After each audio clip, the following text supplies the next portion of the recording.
We do have one presentation today. There are items that, these are items that don't require action by the board, but are informative for both the board and for the public. These items are an opportunity for the public to hear what each department within Mesa County is responsible for and what they're working on. This week for a department overview, we do have our Regional Transportation Planning Office here to present. Good morning, Dana. Good morning. Dana Brosig, Director of the RTPO, or Regional Transportation Planning Office. And I'm just here to let you all and the public know what our office does. So we are an umbrella organization. We're more seen as regional government, though we are under Mesa County and all the staff are Mesa County staff. As an umbrella organization, we kind of have three different other acronyms that also we use, and that's the Grand Valley Transportation Planning Region, or TPR, the Grand Valley Metropolitan Planning Organization, the MPO, and Grand Valley Transit. The first two are more transportation planning function that we do in our office. And then the last one, of course, is we are the contract administrators for Grand Valley Transit. You can see a picture of our office on the right. We're here on 6th and South, where the Grand Valley Downtown Transfer Facility is, Grand Valley Transit. And the two maps on the bottom, as the TPR, we do transportation planning for all of Mesa County. So that's the TPR boundaries. That's a CDOT kind of designation that splits the whole state into kind of transportation planning regions. It's more rural generally in nature. And then the MPO is the urbanized area of Mesa County. And so that's the map on the right. And as the Grand Valley MPO, that's kind of our jurisdiction as the MPO. And it does include Fruita, Grand Junction, and Palisade. And it also includes Whitewater. So here's the staff we have at the RTPO.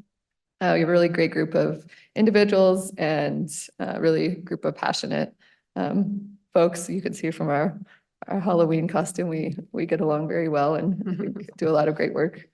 The board that oversees us is the Grand Valley Regional Transportation Committee. You can see the 4 members there. They represent all of the jurisdictions that we work with, and Cody Davis is our representative for Mesa County. And I did just want to state, we do have public meetings. They're usually the 4th Monday of every month. And we do invite the public to attend those. They're typically at Grand Junction City Hall. And we do post our agendas and packets on the Mesa County website on the RTPO section of that. I would encourage people to attend, but to also look and make sure we're having them, because we don't have them every month, but we do have them, I think, at least 6 times a year. As the Grand Valley MPO, we are a federally mandated organization.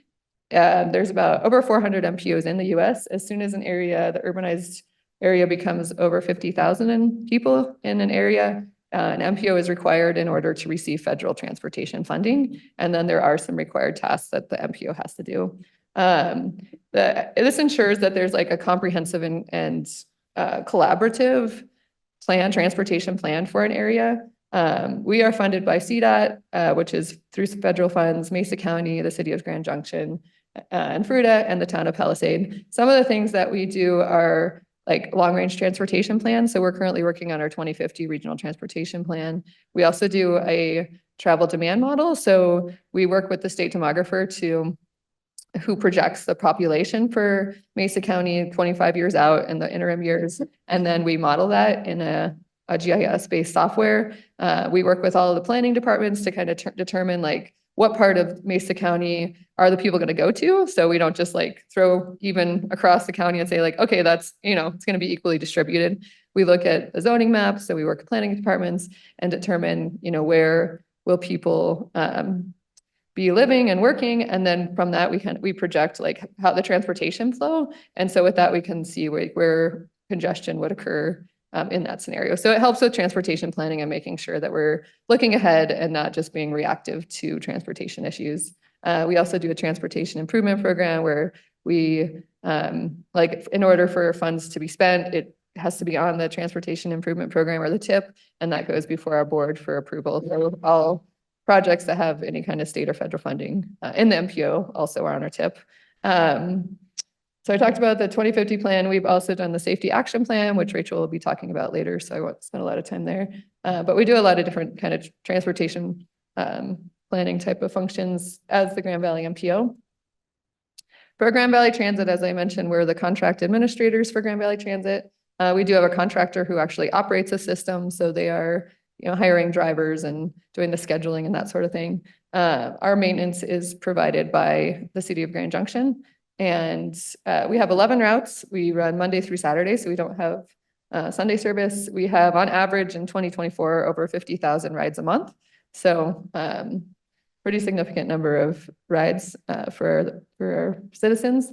We also provide paratransit service. So if somebody is within 3/4 of a mile of fixed route service, they qualify, then they can have like more door-to-door service. So these are folks with disabilities whose disability prevents them from riding GBT. So all of our buses are ADA accessible, and we have like audio announcements, visual announcements. So having a disability doesn't like automatically mean you qualify for paratransit, but it is for those whose disabilities prevent them from being able to move. So it's really important for the disabled community to be able to access doctor's appointments, go to day programs, and kind of bring them back into society, whereas otherwise they'd probably be stuck at home. We are 100% CNG, compressed natural gas, and a portion of our gas comes from Brosig wastewater treatment plant. So as they treat our waste, the gases that are released are converted to CNG and piped to the city fleet area. We do share that system with the city of Grand Junction. So yeah, GBT really is a safety net system for Mesa County residents to help travel and work and go to school, provides a really great service.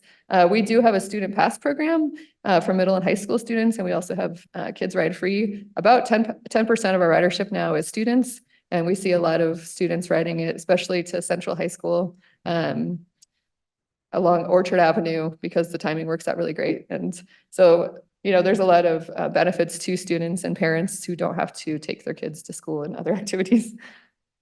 Here's our system map. You can see we have pretty good coverage actually across especially like the urbanized area. We have a route that goes to Fruta and to Palisade. So I think we have really good coverage. I think our challenge is still we have 1 hour headway. So that means the bus only comes every hour, which sometimes makes it difficult to use and to plan. We do have some federal funding to do a pilot program to increase frequency to 30 minutes on a route.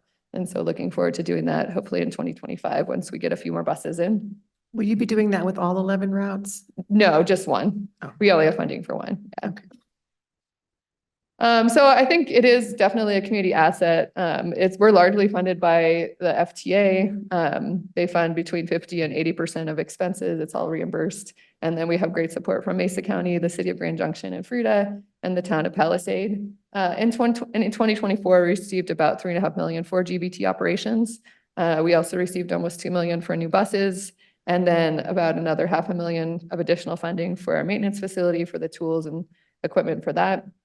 We've had 6 buses delivered in 2024. There's a picture of one of them, and we are expecting 2 more before the end of the year. So hopefully those arrive, and then we'll have 3 more buses in 2025. Something I think that is good to note is when people actually step on our buses, they're like, oh, this is actually nice. So there is a definite perception that, transit is not a nice way to travel, but I think we do a great job of keeping our buses clean and getting new buses. And so encourage people to give it a try. We broke ground this year for our GBT fleet maintenance facility. It is on the city of Grand Junction's fleet campus down off Riverside Parkway, and we received a lot of federal and state funding for that. The design was all funded 100% federal funding through NEPA. Sorry, not through NEPA, through ARPA. That was a stimulus package, and the construction cost is about $7.5 million. We received 2.8 from the Federal Transit Administration as part of their no low emission grant.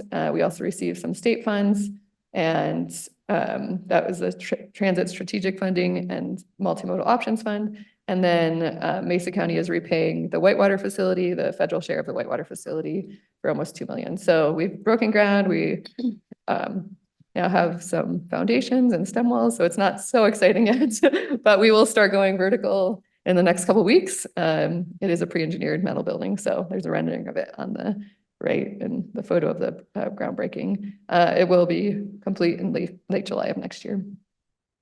Some of the other programming we do is the Mesa County Safe Routes to School. We have a really great website. All of the sidewalks are mapped across Mesa County. So we worked with some CMU students a couple years ago to kind of digitize those maps and make them more user-friendly. So parents or students can use it to map out like the best way from their house to the school, like looking at the type of sidewalks, if there is a sidewalk.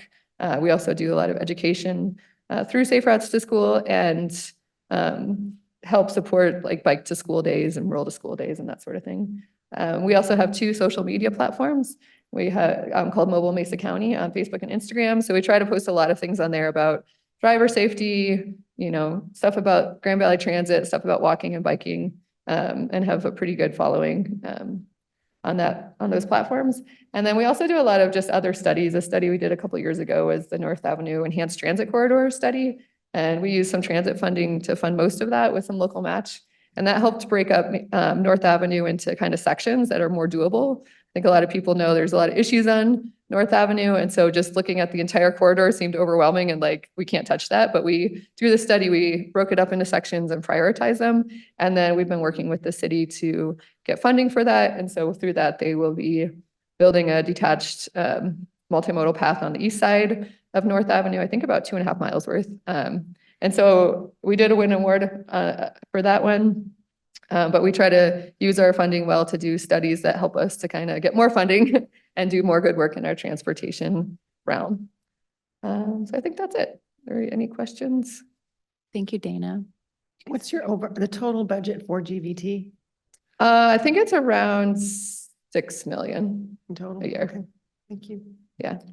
So the biggest question I get with some of these is, hey, Cody, I have a great idea for a stop or expanded services. How do you guys, just for the community, how do you guys expand services or identify places that need more service? So I think like adding stops, if it's on a route, is easier. Like we get requests sometimes, and if it worked out, we can try to add it in. A lot of times we're looking at the timing of our routes because we are on 1-hour loops. And so we can't just like add a bunch of stops or change the route because then our buses don't meet each other at transfer facilities. We are like a transfer-based system. And so all our buses come together at transfer facilities at the same time. And so it's like a really seamless transition for people if they have to switch from one route to the other. And we do, I think over 50% of our rides do require a transfer for our riders. So we look at it really carefully. I would say we don't change our routes very much, largely because, you know, people sign leases sometimes, you know, assuming they can use transit. And so if you take their transportation away, they can't get to work. They can't use that system. So we are doing our long range transportation plan right now. So we are looking at some routes and like about changing some routes. I think most particularly the Clifton route is like a big loop. Mhm. And so it's not very user friendly. And so that's one we have been looking at. So if people have ideas, like feel free to send them our way, but we don't change it like just randomly. We put a lot of thought into it and look at it really carefully just because we don't want it to impact our system or our riders that are currently riding. Correct. And that's kind of how I respond, is that there's unintended consequences to changing the Mhm. route, adding routes, because we only have a limited amount of time, drivers and buses. Yeah. But what would trigger the need for a new route, a new bus? Obviously, we're doing that, obviously the new plan, but what would trigger an additional route, an additional stop? I mean, I think that mostly it's funding based. Like we don't have, we use all of our federal funds and we're actually overspending our federal funds. So I think if there was like a large, you know, an area that had a lot of people, like you think about the 24 road corridor, there's like a lot of housing going in there, a lot of jobs. So we've been looking at that, like, should we add a route in that area? Yeah. But it is always kind of dependent on funding because it is expensive to run a route. And, you know, we don't want to take away a route in order to move it to a different area or not. I mean, we used to have transit in the Redlands, and a lot of people are like, oh, we need transit, but it was a really low ridership route because there's not high housing density there. Yeah. And so we do something called a transit propensity map.